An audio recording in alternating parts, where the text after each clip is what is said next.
Hi, everybody. I'm Audrey Moore with Audrey Helps Actors, and today we have season three, episode number 33. Oh my God, 333. Don't you just love alignment? I do.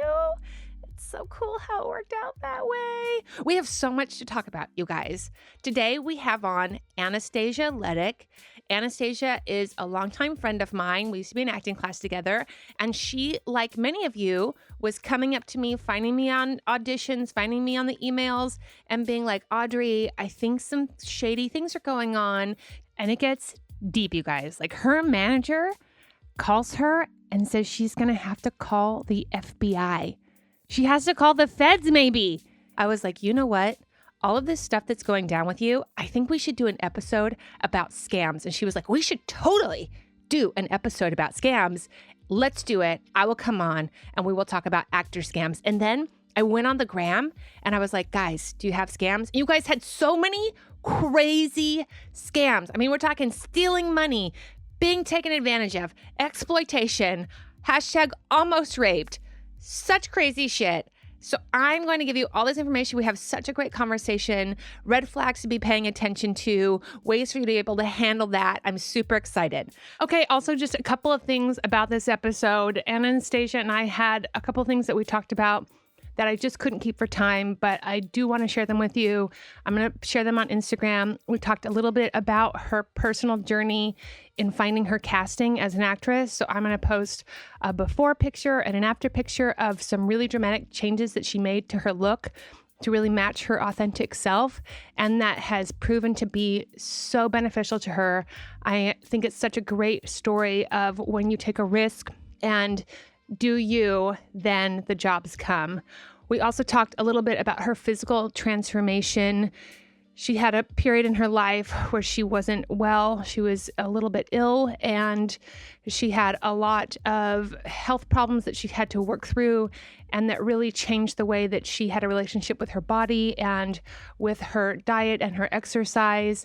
And I think that's an important thing to say, just so you know, when she's talking about her image, her health, her fitness, she's had quite an extensive journey with all of that. And I am happy for her every day as she continues with the progress of finding her self-love and continuing to grow her physical well-being.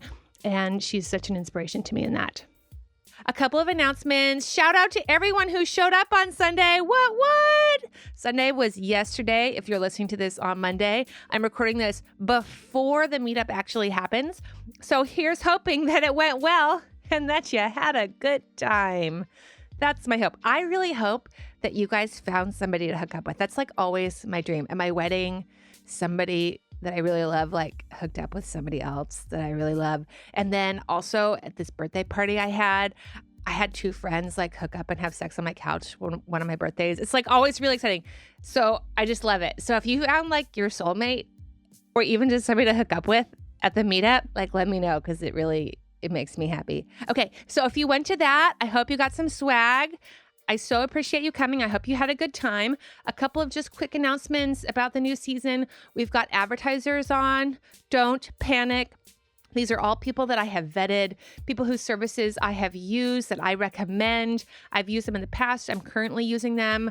I am really trying to continue to look out for you guys. My intention is really staying clear to make sure that you guys get information to services that I have found to be legitimately helpful. Okay, so that's what I'm going to say about that. Also, just a quick word about our listener questions. You have a phone number to send those to now, 667-ACTOR-70. Again, that's 667-ACTOR-70. You'll hear more about that as the episode goes on. And speaking of sponsors, this episode is brought to you by WeAudition.com. WeAudition.com. Don't you love it when we all audition? WeAudition.com. Also, Singing Lessons Los Angeles. Singing Lessons Los Angeles. Okay, that's all I'm going to say for now. I love you guys. I hope you're on your way to an audition. I need you to book that job, you guys. I need you to get in the zone and book it. book it. Shout out to Sammy Jack. She booked it. We were on NCIS together. What up, girl? I love you. Okay, bye. Audrey helps actors because they don't know anything. Hi, everybody. I'm Audrey Moore with Audrey Helps Actors, and today we have Anastasia Leddick. I mean, Anastasia, you should just be so much more excited about your name. Oh, this is how Let's I do always again. say it.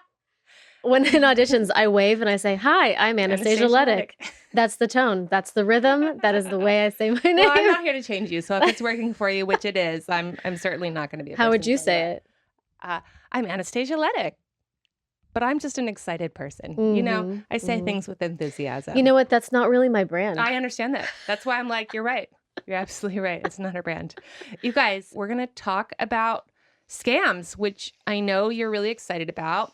Anastasia and I are both really passionate about that. When I was in high school, my teacher, Sue Freitag from El Camino Real High School, LA, born and raised. She instilled in us this little phrase that has never left me. It got into my toolkit and never left. Yeah. But it is, I will be happy to be here and easy to work with. When I go to work, I am so happy to be there, and I am so easy to work with every time, every day. Let me give this a little bit of context. In the period of a few months, I started getting from various people who had nothing to do with each other, all with different reps, all with different people. Audrey, you know, this thing happened where like I booked this job and it was like a really big job. It's been 4 months and I still haven't gotten my check. And I would say your agent is stealing from you, which is a bold accusation. And they were like, because this is how you are with your agents. It's like,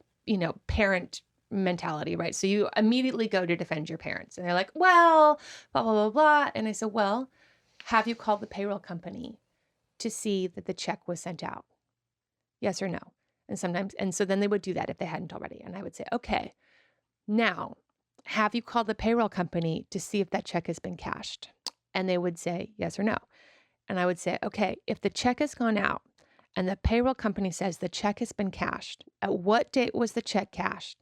If the check was cashed 3 months ago, your agent is holding on to your money and they're not allowed to. California law says they have 30 days from the date that they receive it. Now, I'll give every agent one, oh, didn't come in the mail, came late because mail, right? I will give you one singular one, but I'm not giving you more than one. And these people I'm talking about, by the time you come to Audrey and are like, hey, it's not one. It's always a group has happened. Too many. Or the one is of such a sum that it's an important one, right? Yeah. And I understand. Some of you maybe are working non-union jobs. They have no dates by which to pay you. They can pay you whenever they want, right? That's why it's important to talk to the payroll company and find out, has the check gone out? So if it has gone to your agent and your agent has not paid you, they are stealing from you. They are likely doing any number of the following things. They are taking that money and floating their business until other checks come in. And they are then using your money to pay out other talent whose checks they have to pay out on. Or they have some sort of something, you guys. You don't know what people have. People have addictions. People have divorces. People have all kinds of things that happen that come in where they need your money. And I want you to first have a little empathy for that. That happens. But you can have empathy and you can say, not my check, not my jobs. So we're going to talk about not my agent anymore. Not my agent anymore. So we're going to talk about a lot of scams. We're going to start with this one because I was noticing it was prevalent. I mean, like a mass group of people are having this problem. And it took a lot for me to convince them, more than it should, that they were being stolen from. I would love to first backtrack and discuss the agent-actor relationship. Ooh, please. And the agent-actor dynamic of what it is and what we see all the time and what it really should be. Because I think I will talk about myself and where I was 10 years ago, starting out 0 credits, just wanting something to start out somewhere. I want somebody to believe in me and just Please believe God. in me. Please God, will Yes. somebody The represent me? desperation is what we're talking It about. is desperation with a capital D. Mhm. And you start out that way. And I had 1 audition a year, 2 auditions a year, and I'm just desperate for anything. And the agent seems like the great and powerful Oz behind the It's curtain my that is favorite analogy. inaccessible, behind the curtain. Mhm. May I please? May I this? Is this okay? The trepidation that I feel just sending an email and, God forbid, making a phone call. I really want to talk about that. That's so normal. For those of you who are phase 1 actors, that's really, really, really normal. It's scary. And it is important for you to have courage. Don't be an annoying asshole, but have courage And confidence. and confidence. You are valuable. And even if you're not valuable yet, you are going to be. And they signed you for a reason because they believe that you could be an asset today or one day. Right. So live in that and Mhm. and live in that space when you make the phone call or when you send the scary email. Like, it's scary because the relationship is on, it feels like it's on ice, and we feel like I see things in pictures. So to me, I see things like I am 1 inch tall and they are living on the beanstalk and they are the giant on the beanstalk, and I have this tiny little voice that they can barely hear and that is not worth hearing. And it is the perspective and the relationship that I had with my agent for 8 years that I was with. And then I moved on and got this new agent that we're going to talk about that I had a terrible experience with. And I thought things were going to go great. And I think he might have been a snake oil salesman from the beginning, from the first meeting that we had, unfortunately. I think the wool was pulled over my eyes. And I have slowly, based on the fact that I have been working and knowing my value and knowing that I am an asset and a commodity and worth having in your agency and on your roster. Now I have this perspective of, and also thank you, Audrey, for I'm listening to you talking about your worth and your value and that you are working for me. And when I'm having meetings with you, you had, I think, that agent podcast where you talked about having meetings. When I'm having the meeting with you, I'm interviewing you about how you're going to be working for me. We will be working together, but ultimately you are working for me, and I am the asset. I am the brand that you are marketing, and I am the one booking the work and making you money, motherfucker. So you better step up to the plate too and work with me. And that's how it should be. Right. Well, it's a relationship, right? Yeah. And just like any relationship, no one person should be doing all of the heavy lifting. Right. You have a value of a product that is an asset, and they are in the business of selling that asset. That's as simple as it's getting. Yeah. And so some people are better salesmen at selling that particular product, and some people maybe aren't cut out for the salesman life. So I want to talk about the first meeting that I had with him because I feel like it was indicative of the Yes, future, let's and do I that. was blinded by the light. Yes.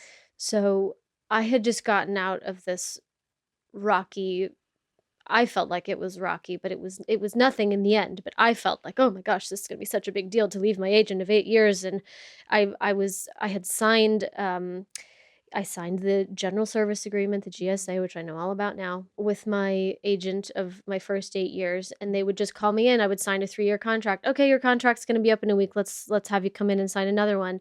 And so I was just used to going in, and so I had gone in and signed another 3-year contract. Warning sign number 1. Yeah.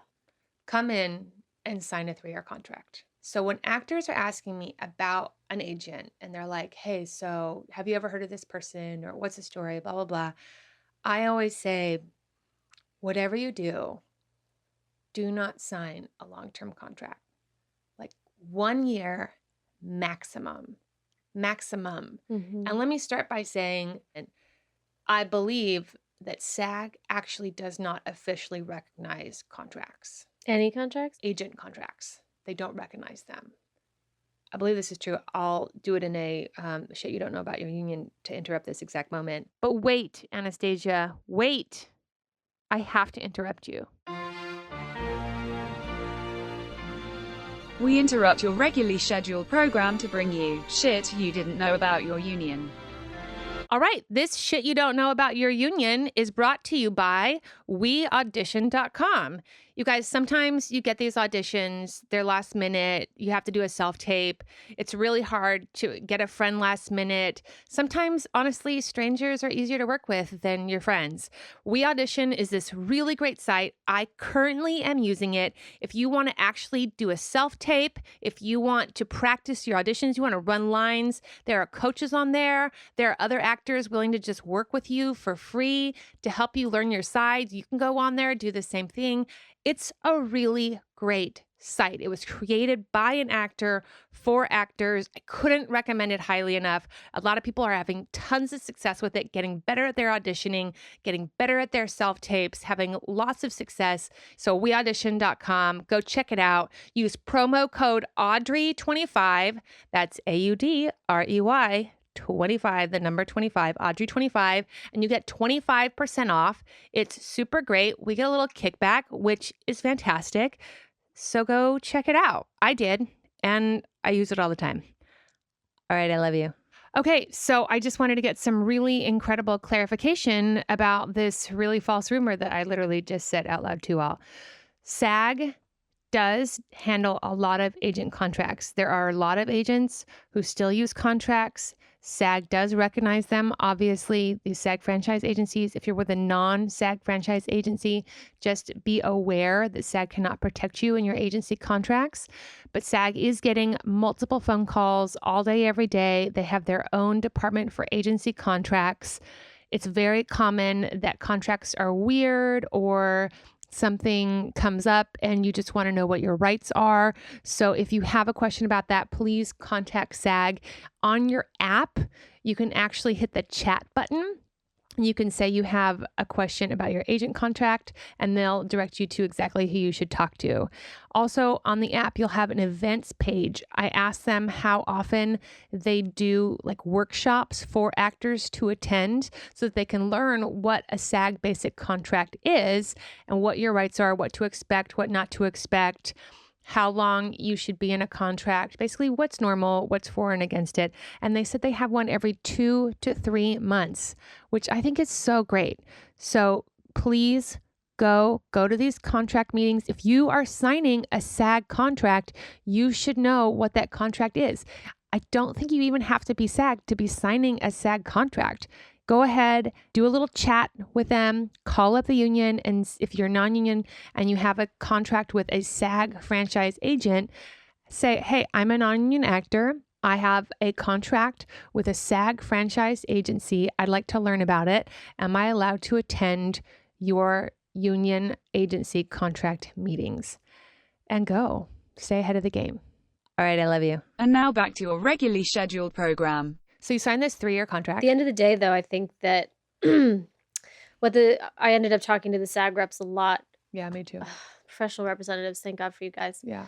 I ended up talking to them a lot about how to get out of the general service agreement. And there's a clause in there. If you don't book work for 4 months, you can get out of the contract, but the agent can terminate at any time. And the SAG representatives tell you that the GSA contract is only beneficial for the agent and not beneficial for the actor in any way. Right. It does not serve you. Right. The SAG representatives also told me, here's all the legal stuff. Here's where they could come back at you. But probably what's going to happen is that they'll just let you out after a conversation because they don't want unhappy actors. And they know that actors talk to each other and talk about different agencies and they don't want that that bad rap on them. So that'll probably end up what's happening. But I had to do all the groundwork to find out where do I legally stand, what's happening, and how do I get out of this properly. And here's what I want to say about that. I so applaud you, Anastasia, for doing that work because what almost all of you do is you just don't want to do the work. And then you email me or you ask your friends or you do whatever. And I say, call SAG Legal. SAG Legal is not a monster coming to eat you up. They are people on your side.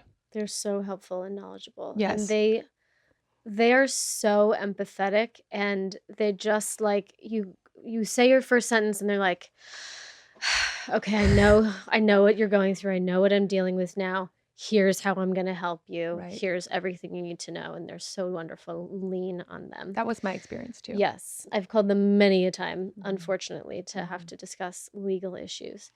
So I got out of my contract very peacefully with my first agent of 8 years because they didn't want any drama, nor did I. Thank God. I just got out of it with a conversation. But I did all the legal things. I sent the letter, the official SAG letter of change in representation. I did all that stuff on paper. And you had them officially say they were releasing you from their Yes, contract, because in that's a writing. big thing. In You writing. can't just be like, okay, so no more.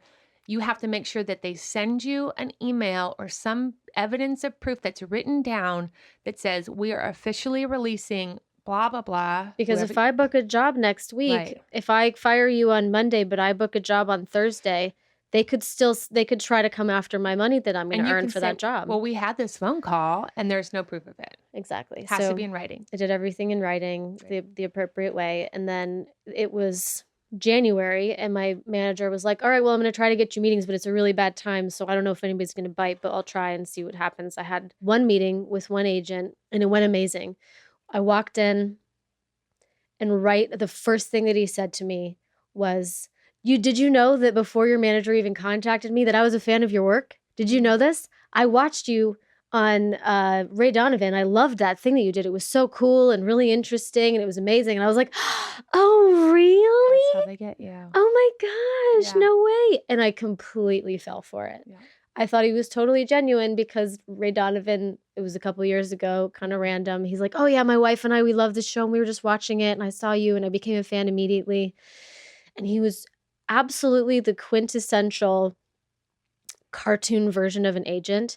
The fast talking, freewheeling, like could barely catch up with what he was saying. He was talking so fast, but like selling me so hard on everything. And oh yeah, I was on the phone with so and so the other day, and I was on the phone with such and such, and making all these deals, and I got this guy on a series regular, and I got him this much more money. And it was, I thought, a brilliant meeting because he loved me. And I loved the things that he was saying about getting people work and getting people money. Yes. And I only had one meeting scheduled in the middle of January, right before pilot season started. And I had just left a crappy experience with an agent. And I was very hesitant to jump into a new one. But I thought, I think it's worth the risk. He seems great. And he seems to really love me and be passionate about my brand. Okay, let's go. Love it. I think for actors, it's helpful for them not just to hear your story, but to hear like an analogy of that so that they have context of that. So Jesse had written a animation short and was seeking out animators for his work and had lined up, I think, 4 or 5 various animators who wanted to bid for the job.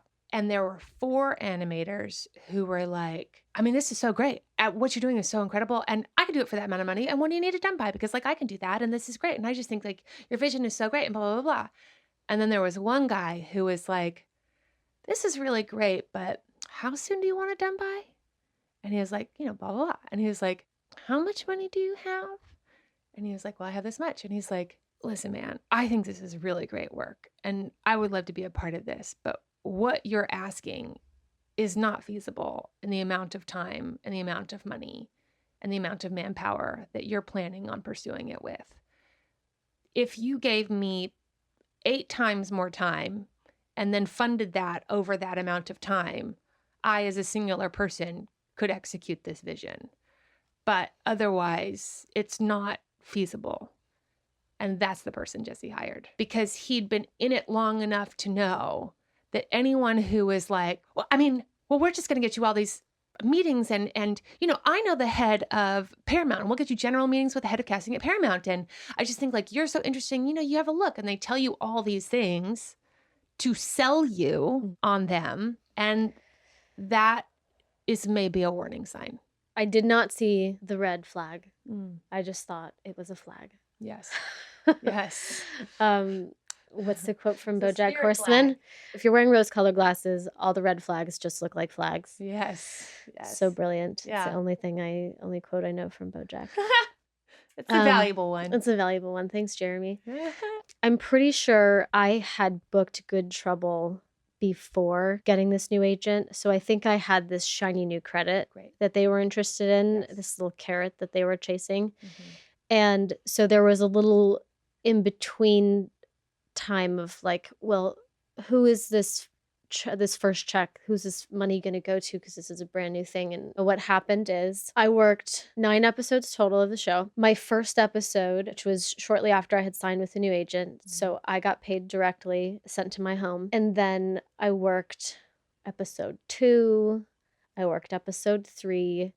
And I was sitting in the makeup trailer and some of the regular girls were chatting concernedly about the fact that they hadn't gotten paid yet for anything. And I was like, oh, I got paid for my first episode. That's funny that they didn't get paid for theirs. I wonder, new show. I don't know what's happening. I don't know. But it just kind of put it in the back of my mind that maybe something was going on with them financially. I don't know. Or maybe they were just being over dramatic in the makeup trailer together. Sure, right. Who freaking knows? Yes. But I put this little nugget in the back of my head.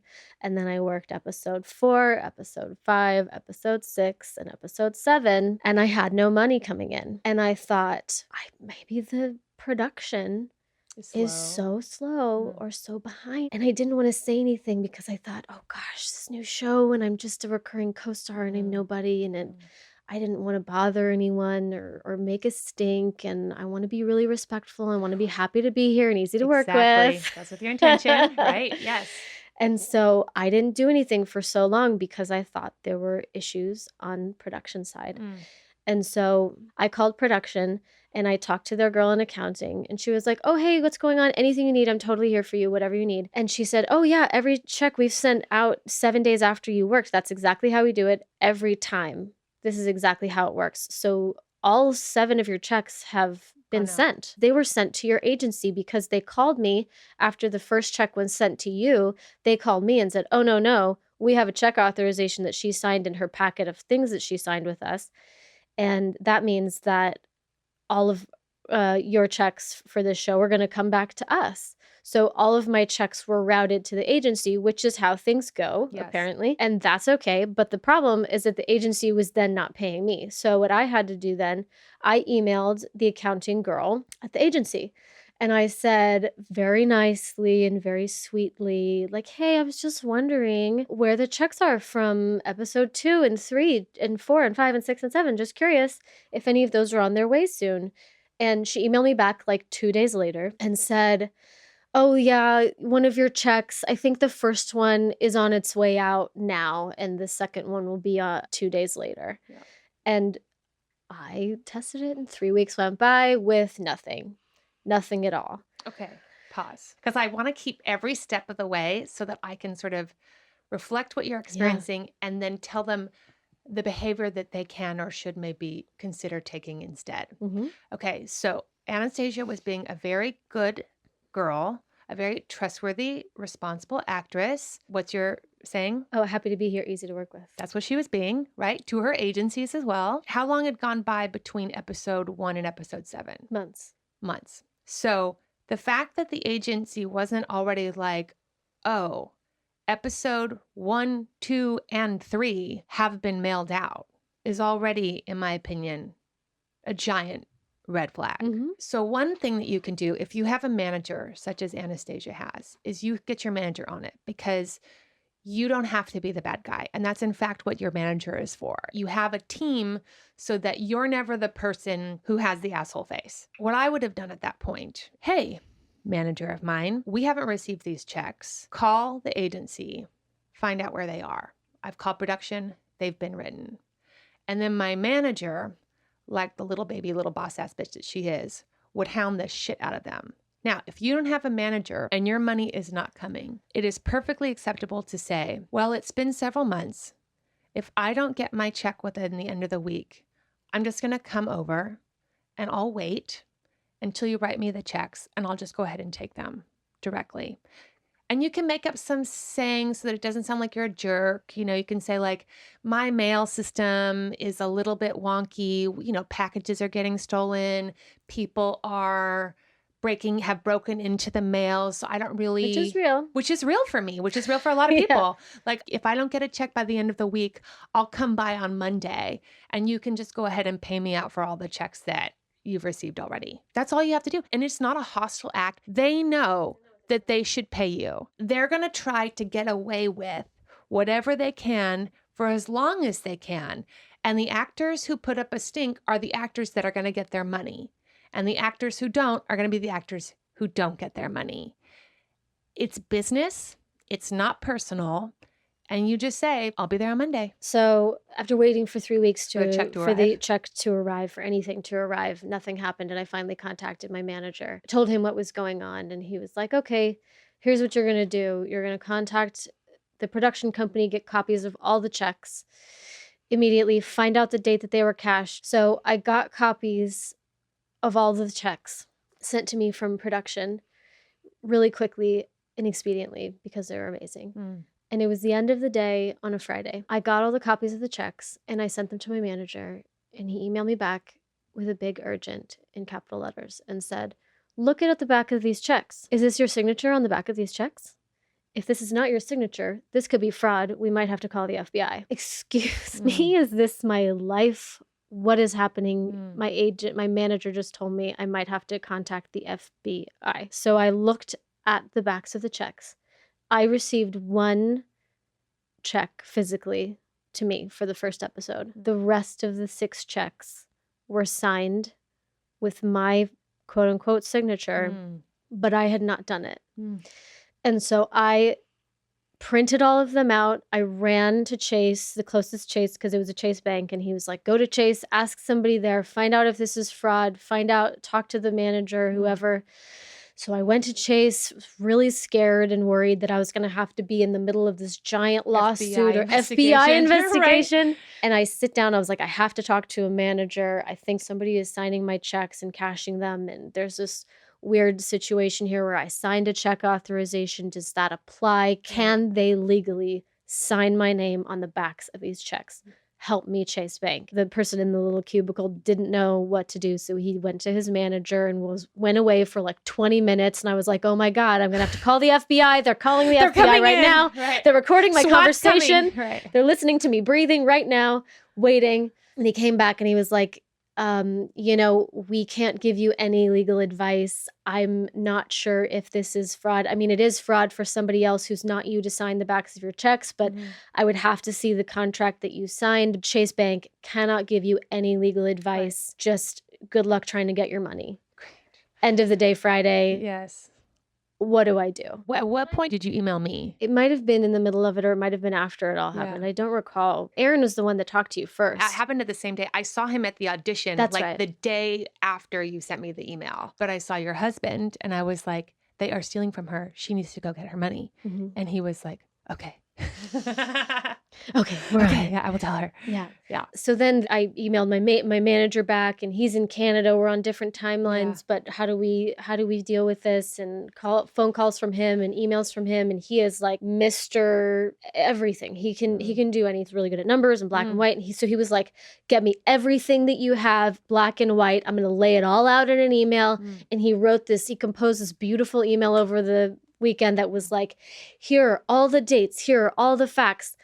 By the way, fact number 1, every single check that they received of mine, they cashed the following fucking day and didn't pay me for 3 months. So he composed this email that said, California law states you have to pay your clients within 30 days. And he wrote every check that I was owed, the dates that were owed, the number in red of how much money they owe me and how many days they were late in paying me. But he has a partnership at the management company with another manager, and this manager has a client with the agency. My agency. This client is successful, a series regular on a show, and he doesn't want this relationship with this agent to get muddied. Right. And he is technically like the head of the management company. Right. So he takes lead, deletes basically everything that my manager wrote. So the head of the management company wrote one sentence email late Friday night to my agent saying,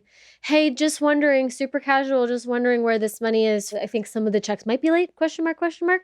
Something really just banal and not urgent or immediate or demanding of any nature.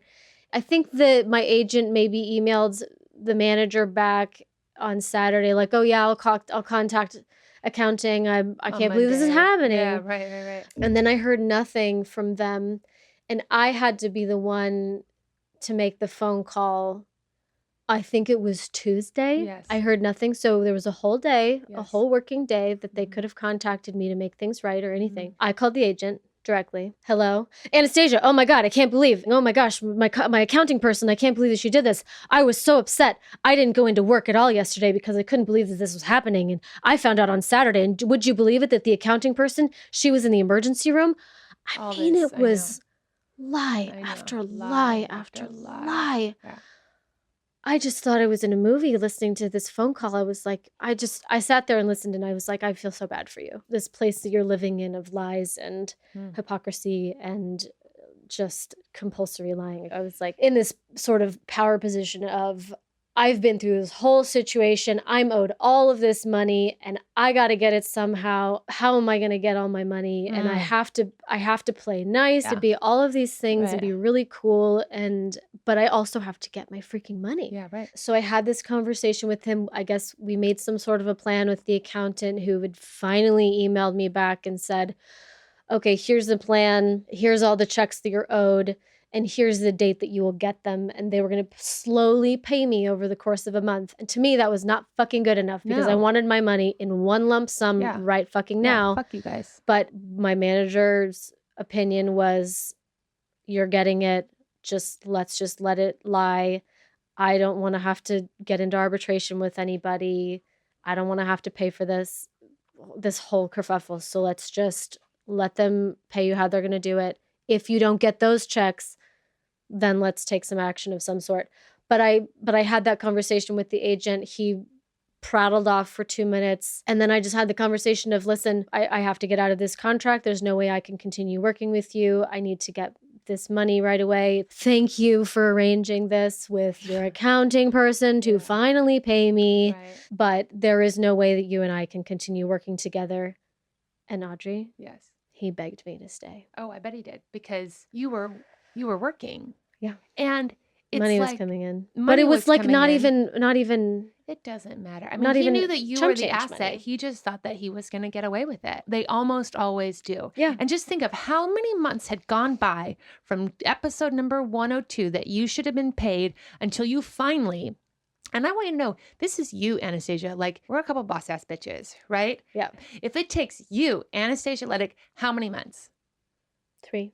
3 months between check number 1 and finally getting your money, that's nothing. The actors are waiting 8 months, 10 months before they finally come to the awakening that this is bullshit. I love all of what you just said, and I want to do a couple of important recaps.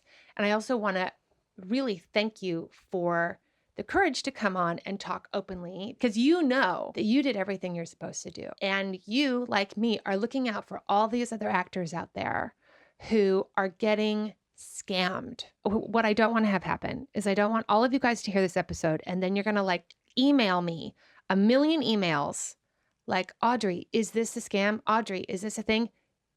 Where there's smoke, there's fire. Do not email me. Call SAG. Yes. Call them.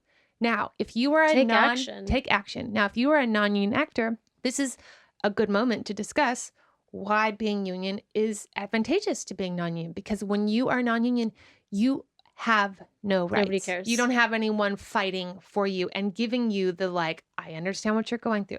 I hear what you're saying. This is what happened. This is what you have to do. Okay. People need like lines. They need like actual tangible lines to know when they have a problem. Yeah. So let's say this. SAG rules are 14 working days from the day that you finished work. Not the day you started work, the day that you finished work. Okay. Mm-hmm. You better believe that that check should have been written. So 30 days from those 14 days, your reps have to give you that check. Okay. So roughly about 6 weeks. If you work and 14 days later, you can check in with your agent. Hey, just checking to make sure you got that check. Let them know you're an actor who's conscious of your money. No rush on it. Just want to make sure that you got it. If not, I'll contact production, see what's happening. So they know that you know that you're responsible for your money and that they might have it, but you're on it. Let them know who they can fuck with and who they can't fuck with. Then, if they say, haven't received the check yet, great, call production. Production, hey, just calling to see, have you sent the check yet? And again, like I said earlier, if they're like, absolutely, we sent you the mail, say, wonderful, can you email me a copy of the check that you sent? I'll hold. Here's what I know that you guys are also worried about. You're worried that word is going to go up to the producers or the creatives that you're difficult. And here's what I tell you. The creatives believe everyone should get paid. If it's a SAG job, they want you to get paid. They want to get paid. If production is doing some shady shenanigans to not get people money, I promise you, they're not going to let the creative bosses know that that's happening, because the creative bosses need to believe that everything is on the up and up, that money is coming, that production is in good hands. They want you to be happy. And they want you to be happy. And some of the best results I've had with accounting is when my manager has sent an email and said, hey, this is not correct. This payment amount is consistently inaccurate. And if you don't fix it, I'm going to take it to producers. Ooh, yeah. And I'm telling you, like fucking magic, it was fixed. Yes. They couldn't throw enough money at me, right? I know the fear is that you're going to get like punished. And my experience is they reward you with more work and more money. That's having integrity, though. So It's having integrity. Respect. It is. That's Game exactly right. recognizing game. That's exactly it. Game recognizing game. Game on. Then you call production and say production says, yes, we've paid you. Here's the date it was sent. Here's the check number. Here is a copy of the check. Great. Forward that to your agent. Hey, just talked to production. They did send the check. It should be there soon. I'll check in with you in about a week. You're not being hostile. Mm-hmm. You're just being like, I'll check in with you in about a week. Yeah. See Be where on it top is. of it. You should be on top of it. It's your money. Don't be mean. Don't be shitty. Don't be scarcity. They know that actors have money problems. They're not like fucking new to this game. Actors are terrible with money. And it's not even about if you need the money or not. It's about that they're supposed to pay you. They have to pay you and they have to pay you on time. So you say, here's the copy of the check that was sent. I'll check in within a week and make sure that you've gotten it. That just lets them know you're on it. For a week, you call in the next week. Hey, just making sure you got the check. Maybe no response. Call. Hey, I'm just calling to make sure you got my email that you got the check. Oh, you haven't gotten it yet? Okay, I'll check in again on Monday. Call payroll immediately. Has the check been cashed? Great, the check has been cashed. Awesome. Call. Don't email. Don't be afraid of the confrontation, because everyone's going to pretend that the confrontation isn't happening anyway. So no confrontation is going to ensue. Okay? Oh my gosh. So you call. Hey, so-and-so from accounting. I just talked to production and production said the check has been cashed. So if you'll go ahead and recheck that, that would be great. Oh, it has been cashed. Okay, great. That's what they said had happened. So I'll go ahead and come by and pick up my check probably on Friday. I'm going to be in the neighborhood anyway. Don't mail it to me, because honestly, my mail is, kind of crap. So if you can just leave it at the front desk, I'll go ahead and pick it up on Monday. And they may say, well, we do payroll on Friday. Great. I'll be there Friday. Yep. Just let them know that you're there. I know that you shouldn't have to do that, but depending on the level that you're at, that may be what you have to do. Also, big agencies have gone down. I have friends who have been with big agencies and payroll has called them and said, I just want you to know, we're getting some word that the agency has stopped paying some bills. So you want to start taking your money, make sure all checks are routed to you, and go fight for it. And I've had to go to arbitration to get tens of thousands of dollars. It happens not just to actors, it's business. It happens to businesses. Businesses go under. Yeah. And when they go under, they take your money to float them. Okay? So that's why, as a business person, you want to handle your money. Very clear, Audrey. Thank you so much. Very clear instructions. Thanks. Now, if you are non-union, you're going to have a much harder time. A friend of ours was working on some project as a writer, and he was a non-union writer with a studio. major studio. And his best friend was working in legal at this major studio. We were talking about how long it was taking for the checks. And this friend said, oh yeah, like we're not in a hurry to pay people. Like, why would they? Like, if nobody is saying to us, you have to pay us by a certain day, then no, we're not in a hurry to pay you. So audacious. But that's business. And I'm just telling you guys, like, it's not personal. Power. It's power. It's also like, whatever, what are you going to do? I'm a giant studio. You're going to come after me? Mm-hmm. No, you're going to wait for your paycheck. Are you going to do come after me, Harvey Weinstein? That's right. That's right. And then you have unions like SAG. The reason why they're so powerful is they have the ability to send a stop work notice. Yes. And then nobody works for them. And you know what a company doesn't want? More than people just suddenly not working for them, they don't want SAG to send out an official stop work notice to all of Hollywood. Nobody wants that. Because that's worse. That's way worse. Way worse than your employees not showing up is your reputation. Yep. Because everyone cares about the reputation in this town. But wait, Anastasia, wait. I have to interrupt you. Help me. I need some help.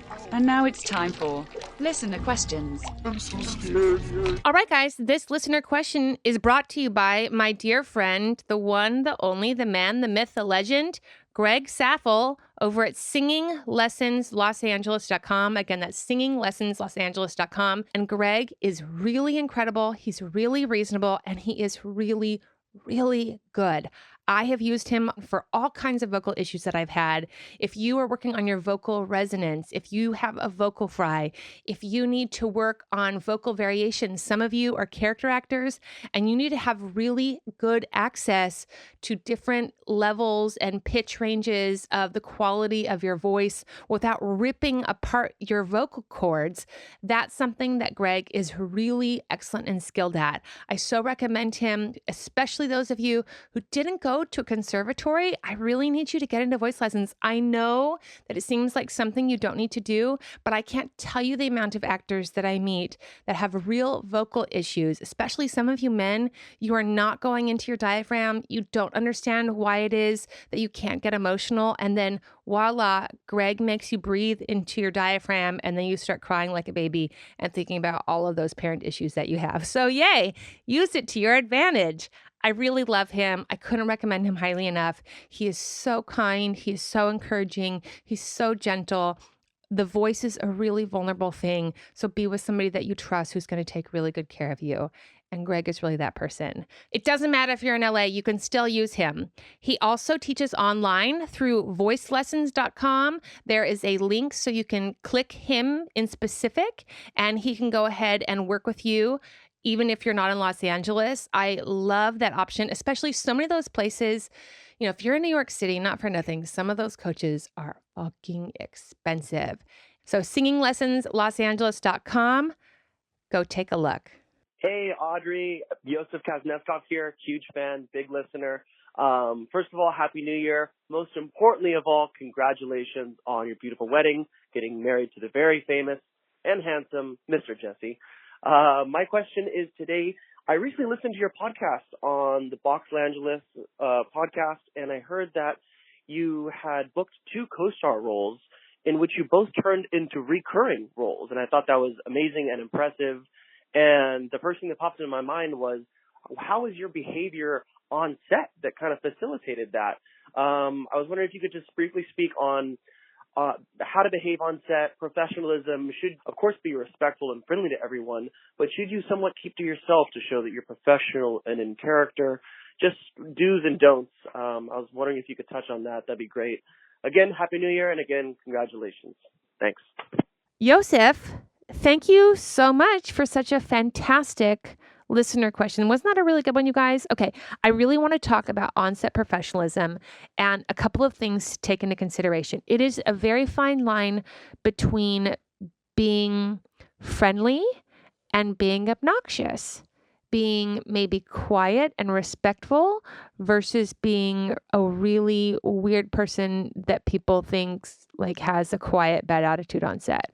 So you want to make sure that you are being pleasant. You know, I love Anastasia's saying, you know, happy to be here, easy to get along with. That's a great mantra for you on set.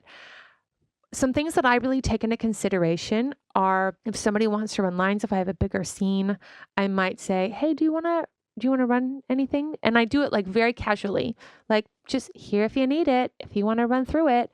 Most of them are very eager to. There's always a script supervisor there that is always more than happy to help you run some lines. Sometimes those first 1 or 2 lines that you get on these co-stars are way more nerve-wracking than when you have like 3 scenes.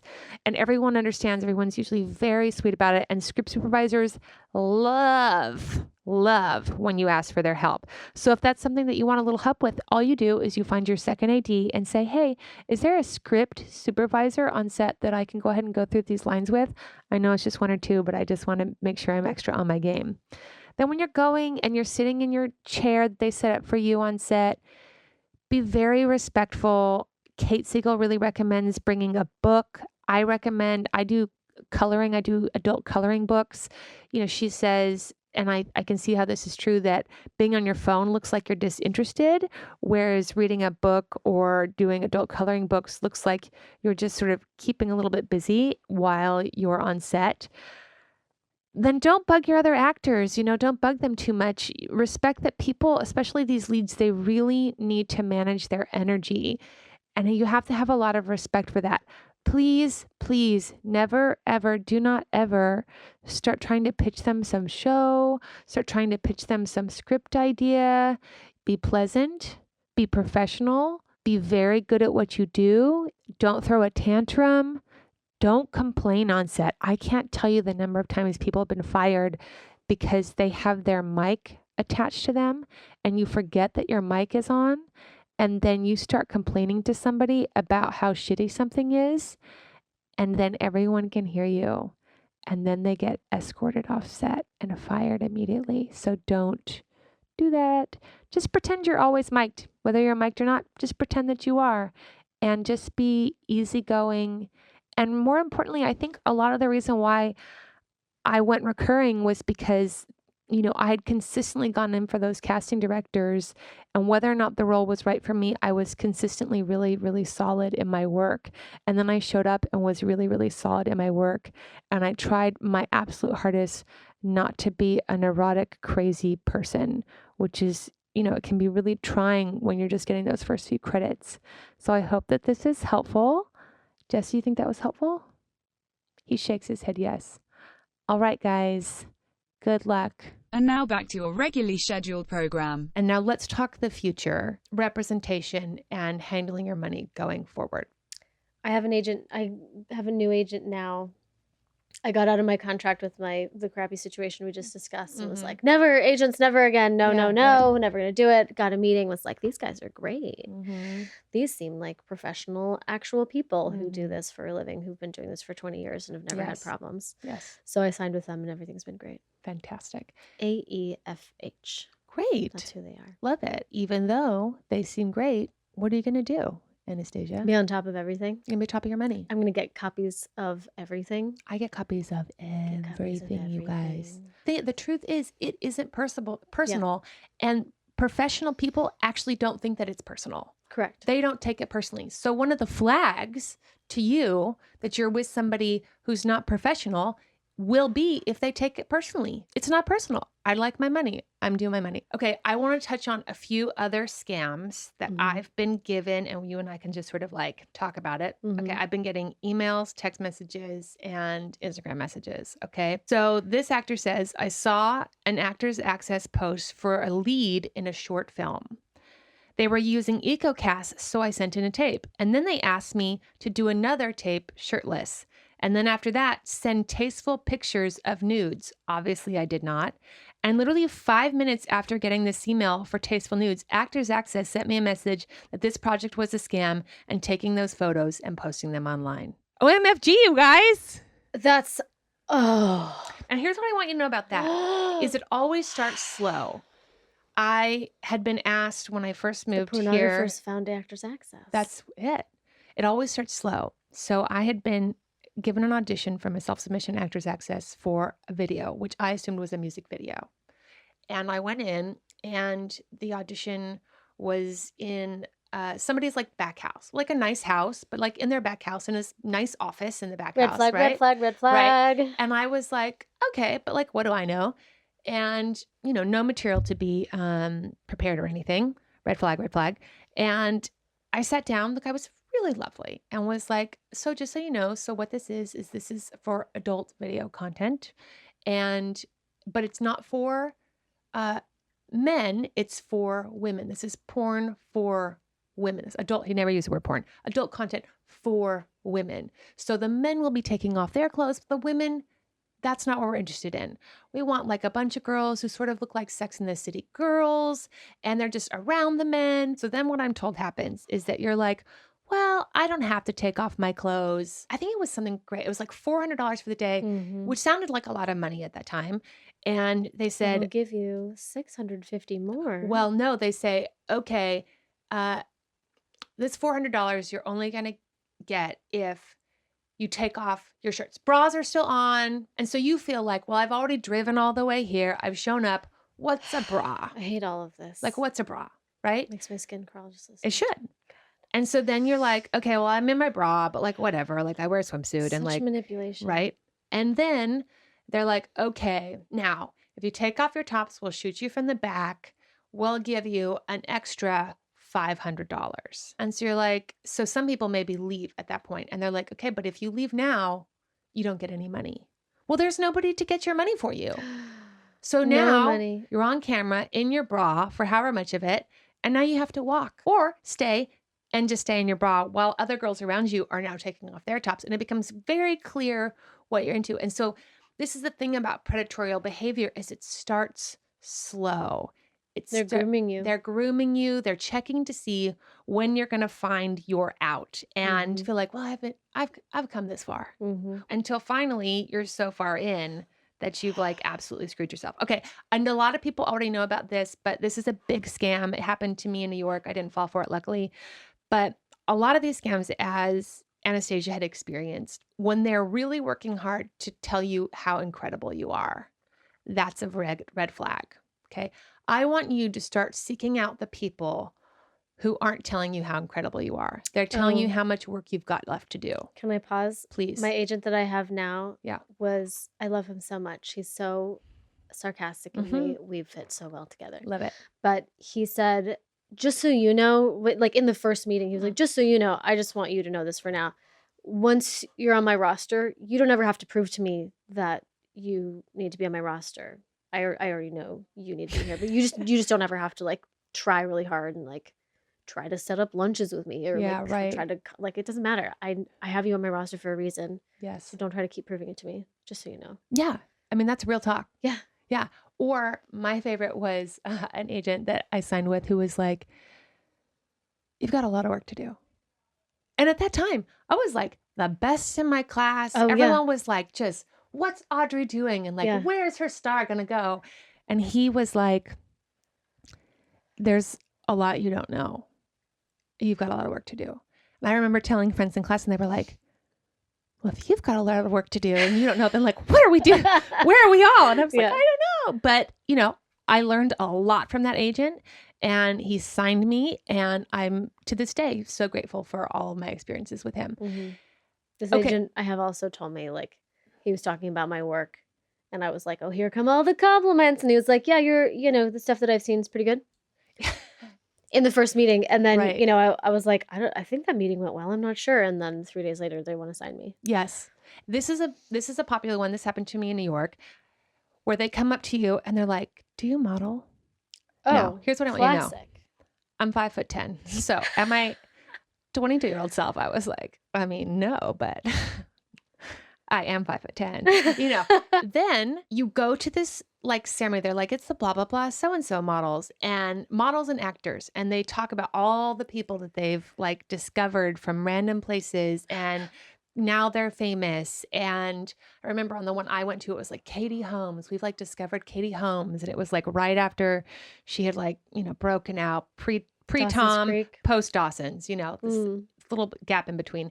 And suddenly it became clear like, oh, you have to sign up for our services and then we will pimp you out. Okay. So anytime They're asking for money from you.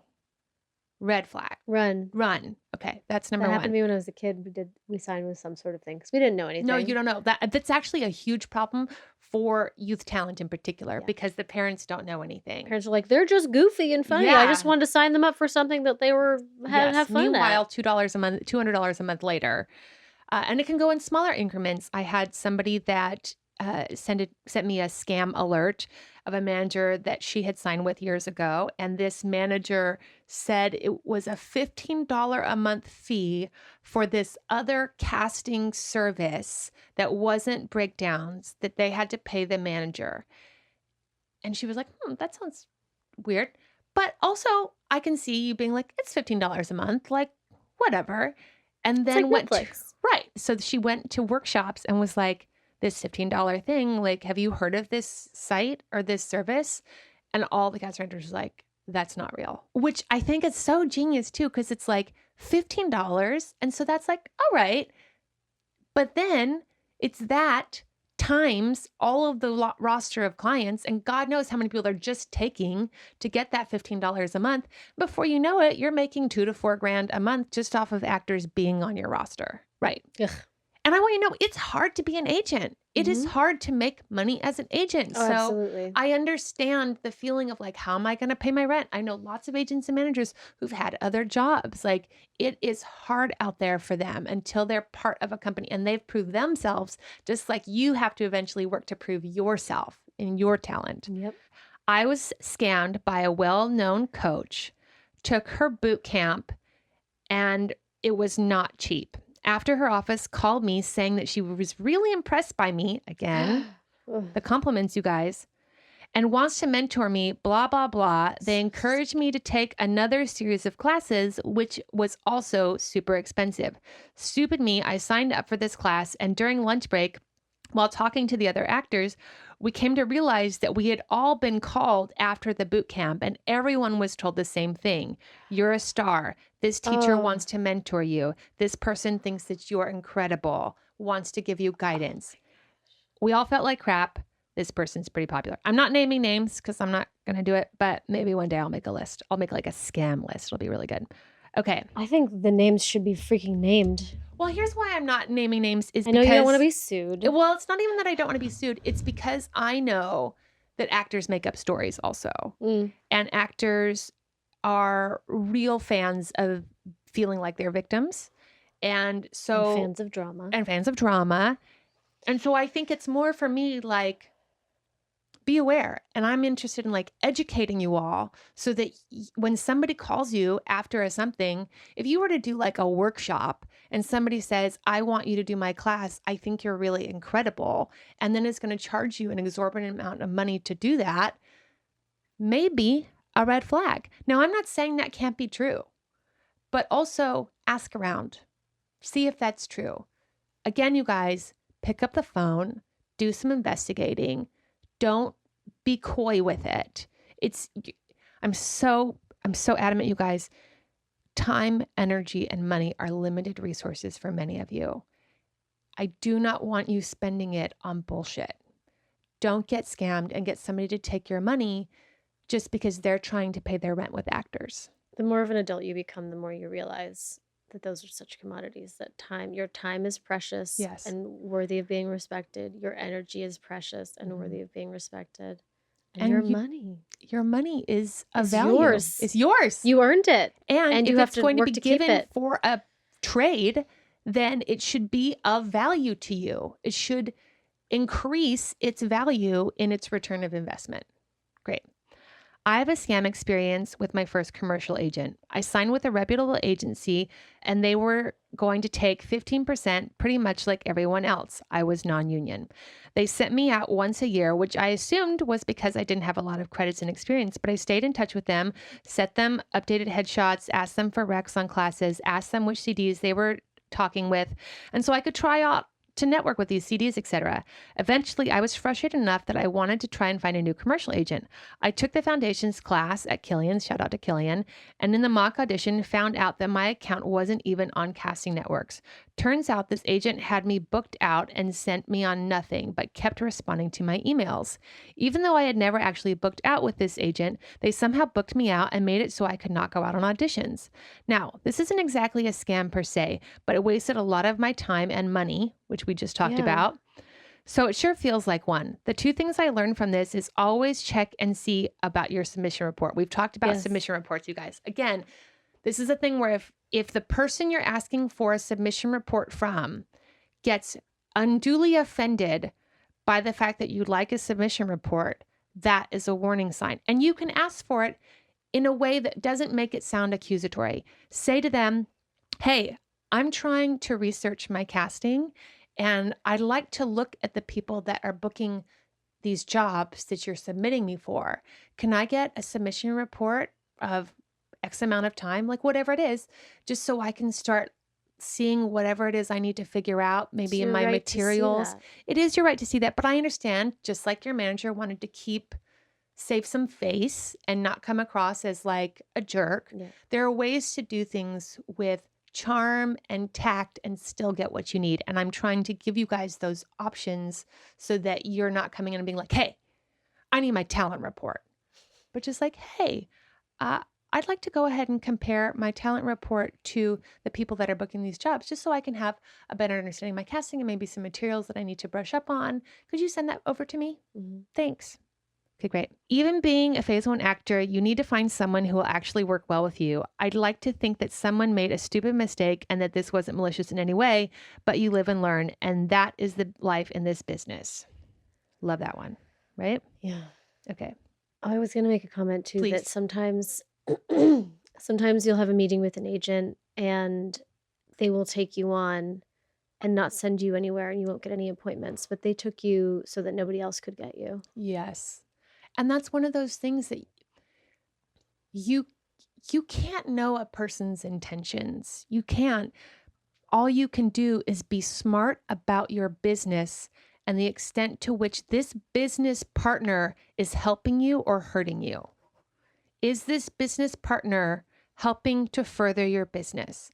If you were going to open up a restaurant, you're going to get a business partner in this restaurant. You were hiring this business partner to get the word out about your restaurant. As the person who owns the restaurant, you would have no problem asking for reports and updates that they were doing their job. And they would have no problem giving that to you because they want to keep their job.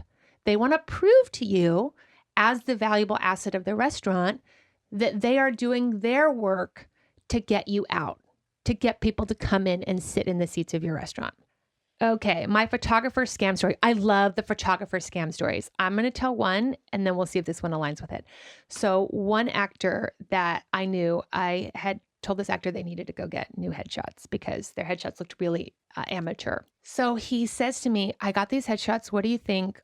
Also, the photographer told me that if I went ahead and signed up for the package for retouching from him in advance, I could get 7 shots retouched for like $400 or something.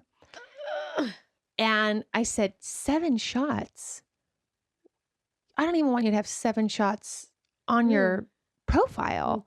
Like, why would you get 7 shots retouched? And he said, I knew the moment it was going down that it was a scam, but I just finished this photography session with this photographer. And of course, you're like building a moment and you're having, and so you don't think that they're then preying upon you. Mm-hmm. So here's the thing I want you guys to know. When you're feeling like maybe you're being scammed, have a game plan to buy you time, which can just be, oh, I love this offer so much.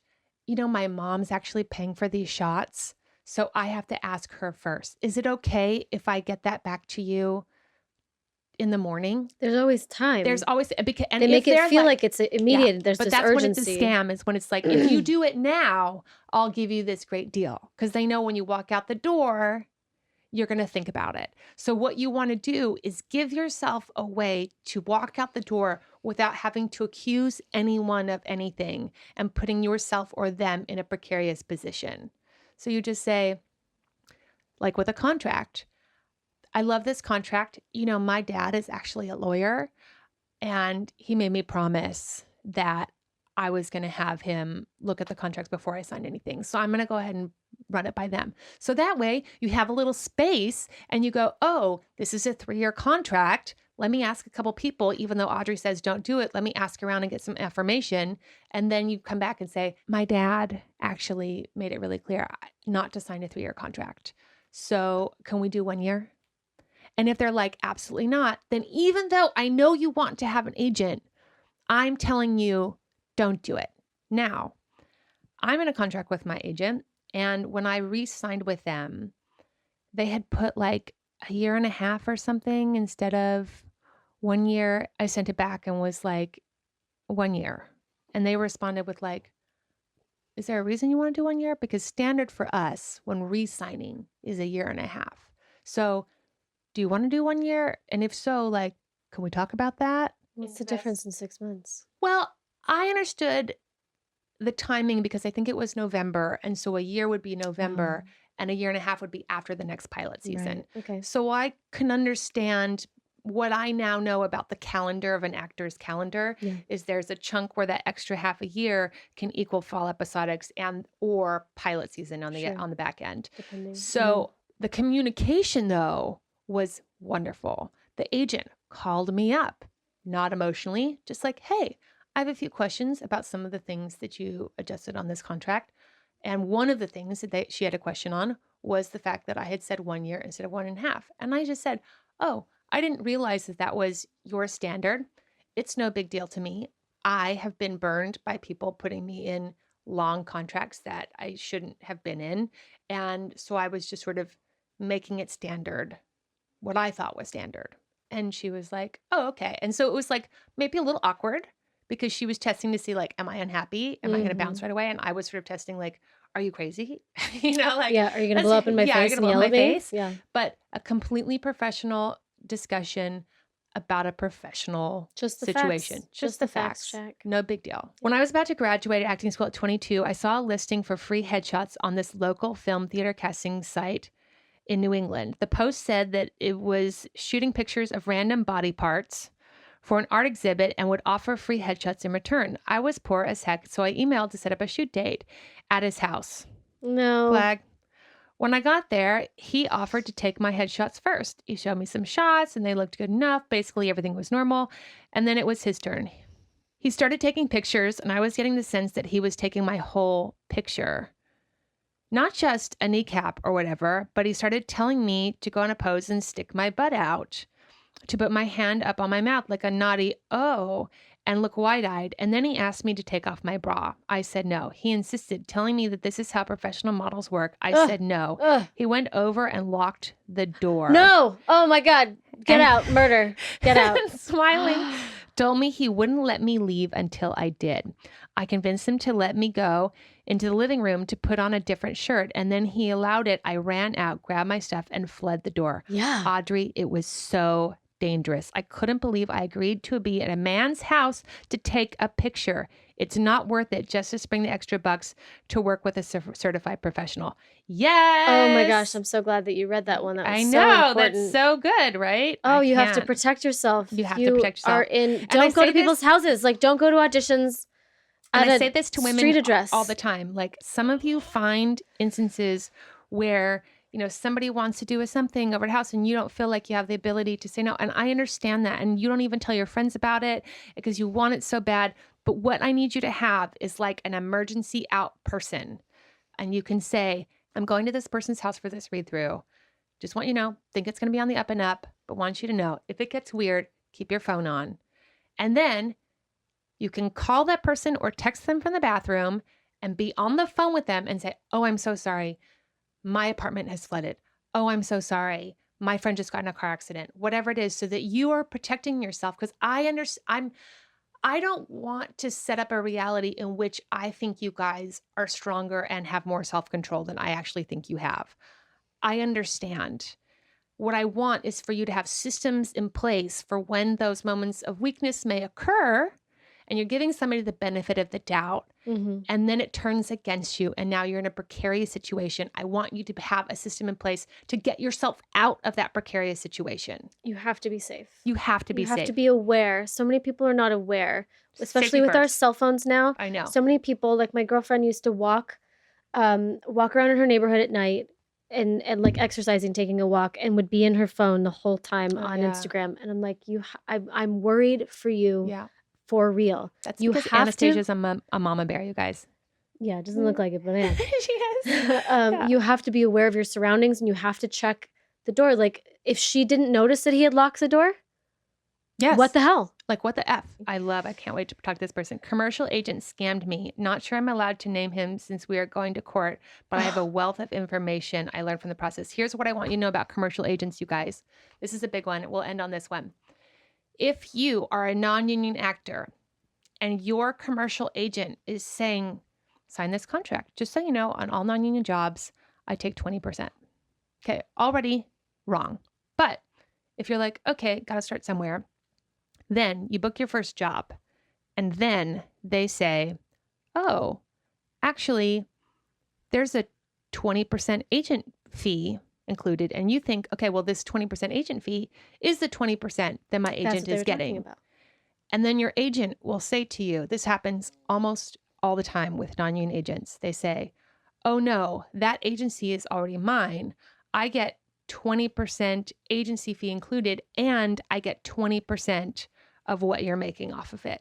For being your agent. For being your agent. So they're now walking with 40%. Now, what happens is you're so happy that you finally booked your first job. Yep. You're going to be on TV. Mom's going to see you. All of this is not for nothing. You booked a golf commercial. You're so excited that you acquiesce and you say yes. You all say yes. And I want you to preempt this. Listen to me, all of you who are phase one, who've not even quite had this meeting yet, and those of you who have but haven't booked your job, this is what I want you to do. I want you to say, hey, I see in this contract, it says on non-union jobs, you take 20%.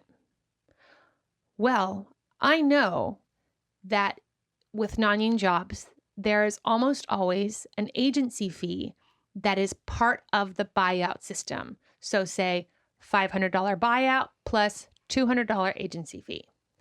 So is that agency fee your commission, or are you going to be charging me 20% of my $500 in addition to taking your $200? So you get the clarity at the beginning, as early as you can catch it.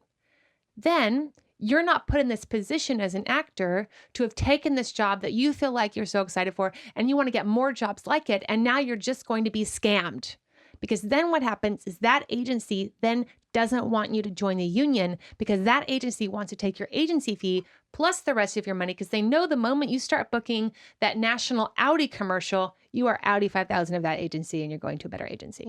Okay. I feel like all of this is just saying, be educated. Which is what we're trying to do here. Yes. Educate yourselves, take initiative, and do research, find out what is standard and what is actually really standard, and ask your friends, but then also do legitimate research and calling SAG and calling whoever to figure out what is black and white and what is real. But I feel like this is something that we avoid and we don't do, and we just want to trust, and we see these, we hear these compliments and we just want to jump in and go for it. I want you guys to know what your rights are, what you should expect, and how to professionally ask for it. Because I don't want to ask more of you than I would ever ask of myself in your position. And so I want to give you options that now I have in retrospect of ways to handle things that is non-confrontational, that doesn't put anyone in a bad position, that just allows you to be seen and see yourself as a business person who is to be treated professionally and to be working with professional people. Hear, hear. Here, here. Okay. Social media. She's got a great social media, you guys. Follow her social media at Anastasia Leddick. Do you want to spell your name? That's all I do. Spell your name. ANASTASIALEDDICK. Word. There is dick in my name. That's fun. Yes. 5 questions. What is the best part of the business for you? I did a late night talk show yesterday, Mhm. and I was terrified to do it because I've never had to do anything like that before. I've never had to talk off script or do an interview, Mm.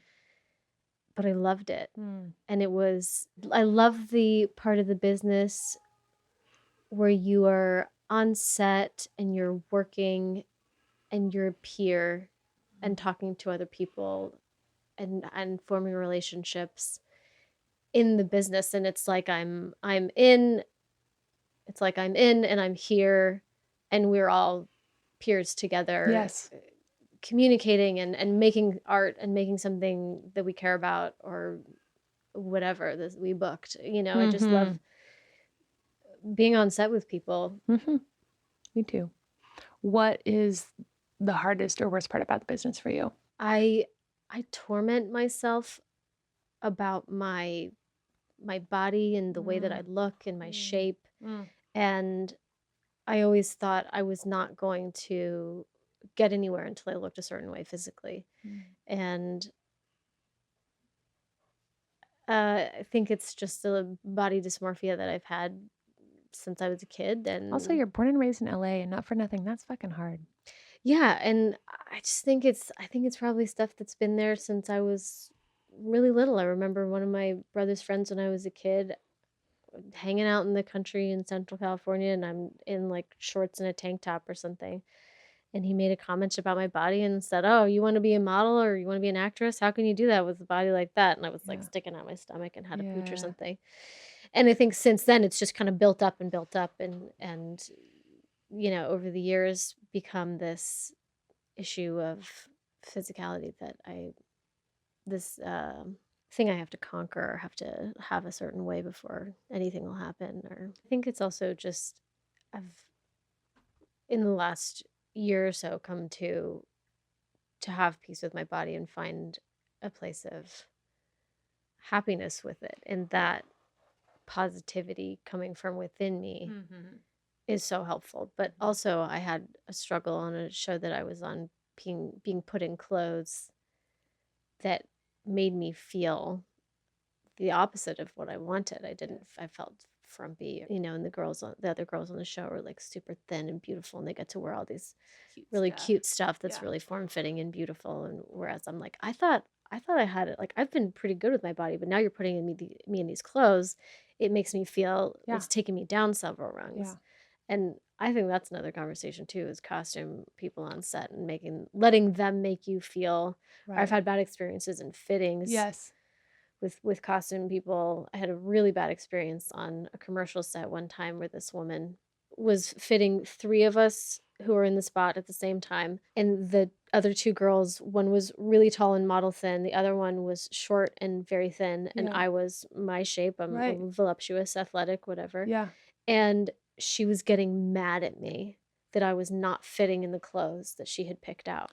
Yeah, that's a thing. And I've had people who have had similar experiences with makeup artists. I remember a makeup artist telling me there was something wrong with my eyes because that was why it was hard for her to put the eyeliner on my eyes.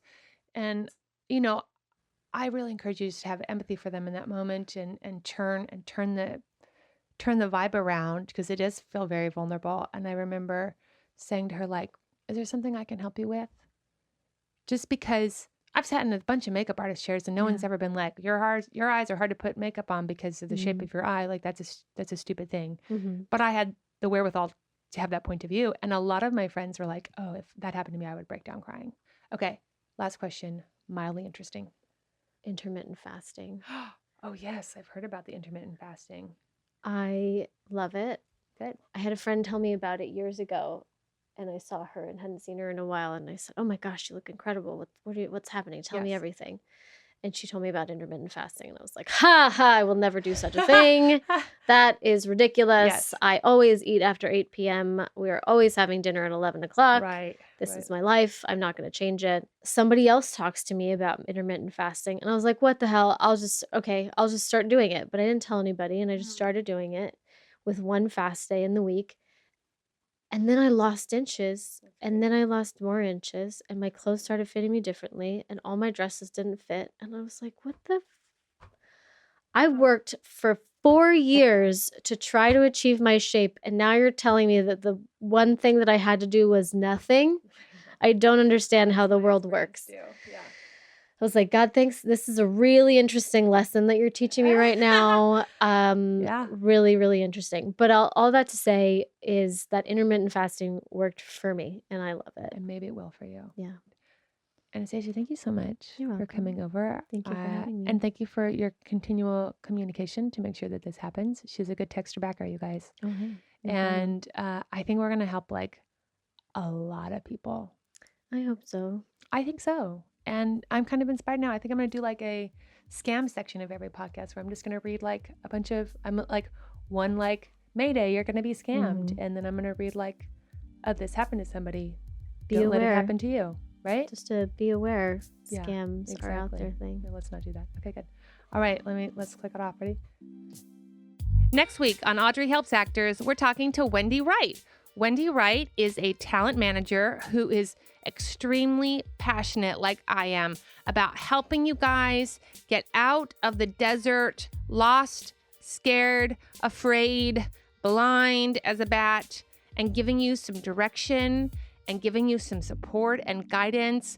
I really enjoyed meeting her. She was recommended to me by the one and only Amy Linden, who you all know I'm such a fan of. And we have a fantastic interview where we really break down some steps that are here for all of you as actors, really simple things to consider. We also talk about certain actors. I pitch her actors, you guys, and I'm like, would you represent them? And then she tells me why or why not. And she has some really surprising and interesting things to say about your reels, about your headshots, about your credits, what she's looking for that I thought was really helpful. And I would have loved to have known at a certain point in my career. So definitely tune into that. Most importantly, you guys, I want to thank Anastasia Leddick. She was so brave. I love her so much. She is such an incredible woman. She really inspires me. I hope she inspires you to ask for help. Know that we don't all know everything. It's okay to go and ask for help and make sure that you take care of yourself. She is a really great mentor to so many other people. I am so looking forward to the day when she takes over this entire town and hires me to work for her. It'll be great. This show is produced by Jesse Lumen, my now husband. What's up? You guys, he's still so handsome. Special thanks to Jennifer Scibetta and Thomas Snodgrass for the editing assistance for this episode. Also, shout out to Thomas for the mic assistance now and then. It's still good to have your sound guy across the street. Show music is brought to you by Ari De Niro. Theme song assistance is by Aalok Mehta and 108 Hill. All right, you guys. Listen, don't forget your towel. Those of you who went to the meetup, you have it now. So don't forget it.